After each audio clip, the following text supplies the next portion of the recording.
Sexta-feira, dia 2/9. Roberta nega todas as acusações de Renata, mas Renata continua jogando em sua cara todas as verdades que a comprometem. Josefina fica ao lado de Roberta. Matias revela que o filho que Roberta está esperando é de Jerônimo. Josefina se diz surpresa e pede que a filha lhe conte toda a verdade.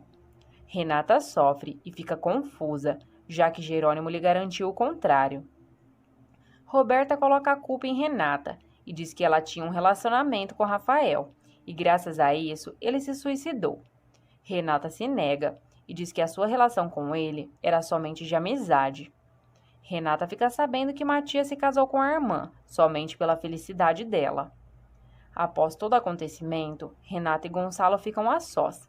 Renata chora e desabafa nos braços de seu pai. Gonçalo fala que ela deveria ter lhe dito toda a verdade e voltado para casa, já que não estava feliz em seu casamento. Renata confessa que a sua mãe deixou claro que ali não havia mais lugar para ela, e ela sabe muito bem que a mãe não a ama de verdade. Gonçalo se choca e conforta a filha, dizendo amá-la.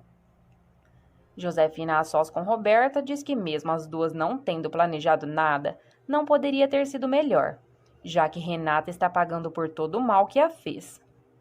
Adriana diz a Matias que o admira muito, ainda mais pela sua atitude.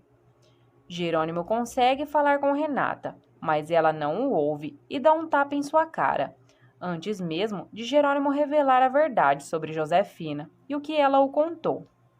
Renata pede que ele não a procure mais e que dará início à papelada do divórcio.